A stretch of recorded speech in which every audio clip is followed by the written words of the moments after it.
छोड़ देते हैं और सरेंडर कराते हैं ताकि जेल से कार्रवाई जारी रहे। लेकिन वहाँ भी अच्छा खाना, इलाज और इंसानों लायक हालत ना रहने की वजह से भगत सिंह और सभी साथियों ने भूख हड़ताल करी जो पूरे 116 दिन तक चली।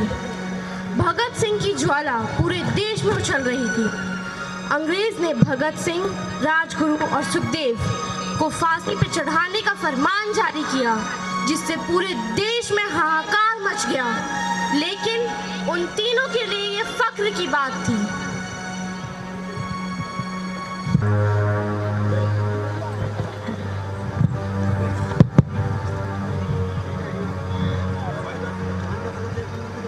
बस एक बार देश के लिए मर जाऊं, बस। ओह, इस पल का तो मुझे बहुत पहले से इंतजार था। ये ज्वाला उठेगी और पूरे देश में फैलेगी। इंकलाब जिंदाबाद! इंकलाब जिंदाबाद! इंकलाब जिंदाबाद! पूरा देश गुस्से में है, हमें कुछ करना चाहिए। फांसी रद्द कर दे।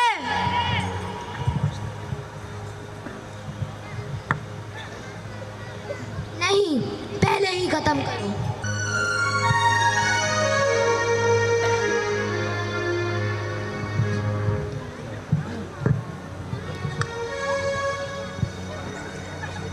चलो भगत सिंह, खड़े हो जाओ। ये खत्म करूंगा, फिर आऊंगा। ओ, इतनी भी क्या जल्दी है? घर पे भाभी जी बुला रही है क्या? वाह, आज तो दावत होगी। तुम्हें डर नहीं लग रहा? तुम्हारी फांसी है। डरना तो तभी भूल गया था जब देश का नाम दिल पे लिखा था। इंकलाब जिंदाबाद! इंकलाब जिंदाबाद! इंकलाब जिंदाबाद!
फौज इंडियन नेशनल आर्मी की स्थापना की। इस सेना का मुख्य उद्देश्य ब्रिटिश साम्राज्य के खिलाफ संघर्ष करना था।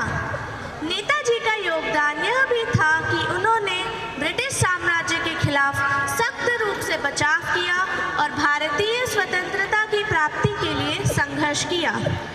सुभाष चंद्र बोस का योगदान भारतीय स्वतंत्रता संग्राम में एक महत्वपूर्ण और प्रेरणादायक भूमिका निभाता है और उनके उदाहरण ने लाखों लोगों को स्वतंत्रता के लिए संघर्ष करने के लिए प्रेरित किया। जय हिंद। हमें अपनी स्वतंत्रता के लिए तैयारी करनी होगी।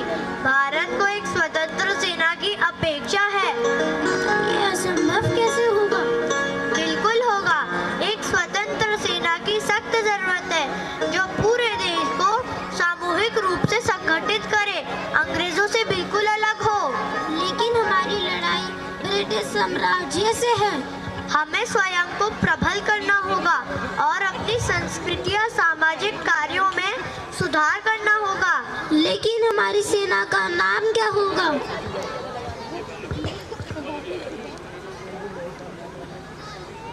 आजाद हिंद सेना, भारतीय राष्ट्रीय सेना। और ये हमारी आजादी की तरफ एक शक्तिशाली कदम होगा।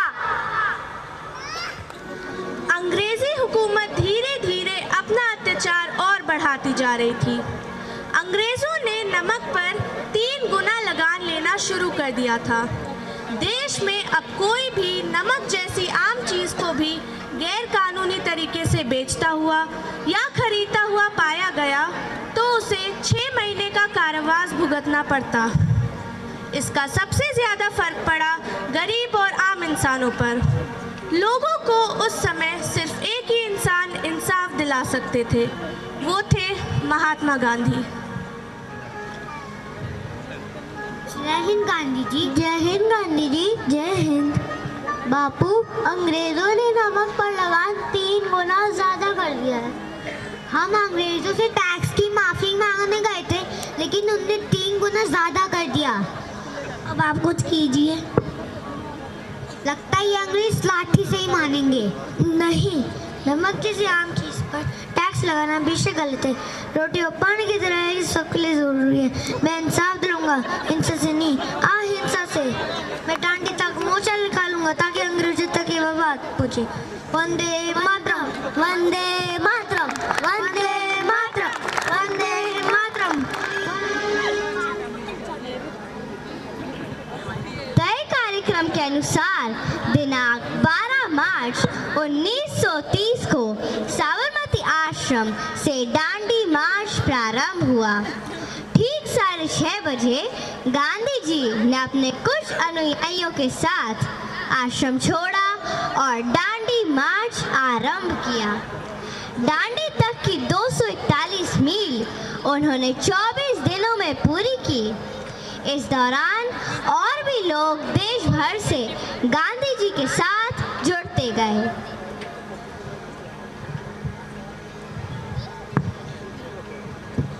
अरे सुना दांडी मार्च के बारे में? हाँ सुना, गांधी जी ने दांडी तक का मोर्चा निकाला है। वो नमक वाला? हाँ, सबको साथ दिलाने के लिए हमें भी उनका साथ देना चाहिए। वंदे मातरम, वंदे मातरम, क्या लगता है अंग्रेज मानेंगे? मानेंगे, उनकी सरकार हिल गई है। हाँ, बहुत लोग इकट्ठा हो गए हैं अब तक तो। भैया, हम यहाँ क्या कर रहे हैं? चलो जल्दी से। ये करी ना बात। वंदे मातरम, वंदे मातरम, वंदे मातरम। अरे जल्दी करो, गांधी जी को हमारी जरूरत है। हाँ, जैसे कि हमारे जाने से कुछ खास फर्क पड़ जाए। हाँ, फर्क पड़ जाएगा। भूल गई, बूंद बूंद से सागर बनता है। हम सब जाएंगे, तभी उन अंग्रेजों की नींव हिलाएंगे। पापा, पापा, मैं भी जाऊंगी। शाबाश मेरे बेटी। वंदे मातरम, वंदे मातरम, वंदे। ऐसे करते करते गांधी जी के पास कुल 80,000 लोगों का जमावड़ा इकट्ठा हुआ। उन्होंने दांडी मार्च करके दांडी में नमक बनाकर वंदे मातरम तोड़ा। वंदे मातरम, वंदे मातरम, वंदे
वो शाम आ ही गई जिसका सबको बेसब्री से इंतजार था।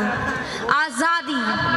अंग्रेज ने देश छोड़कर जाने का फैसला किया और हमारा देश उनके चंगुल से 15 अगस्त 1947 रात 12 बजे आज़ाद हुआ, जिस पर उस समय के नेता जवाहरलाल नेहरू जी ने आधी रात को लाल किले पर भाषण दिया।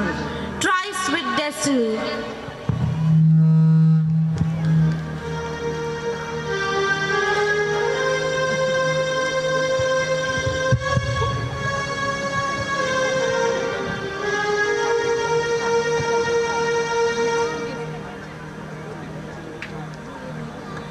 Years ago, we made a trip with destiny, and now the time comes when we shall redeem our pledge, not wholly or in full measure, but very substantially.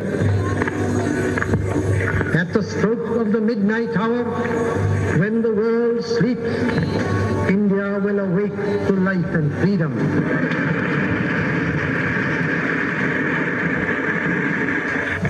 A moment comes, which comes but rarely in history, when we step out from the old to the new, when an age ends, and when the soul of a nation, long suppressed, finds utterance.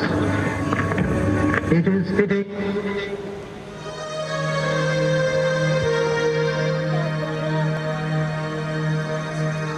दादाजी, हमें पता नहीं था कि हम पहले से ही तैयार कर रहा था और सब क्रांति की वजह से। ये सब ना होते तो शायद हम आज आज़ाद ना होते। आज भी लोगों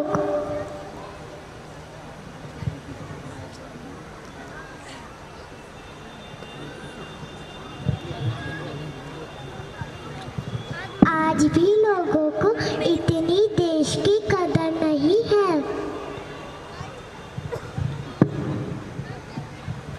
ऐसा नहीं है, बिल्कुल कदर है। हमारे फौजी भाई जान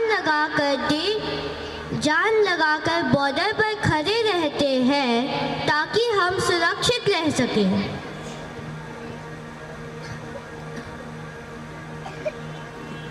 घर पे कतरने वह जाएंगे ना। ठीक है, अगर इसे बस हमें ही आगे लेकर बढ़ना है। वो क्या है ना, बलिदान हमारे देश के लिए शुरू से ही होते आया है। किसी के कहने पर देश प्रेम दिखाना नहीं चाहिए। खुद आगे आकर देश प्रेम केवल 15 अगस्त या 26 जनवरी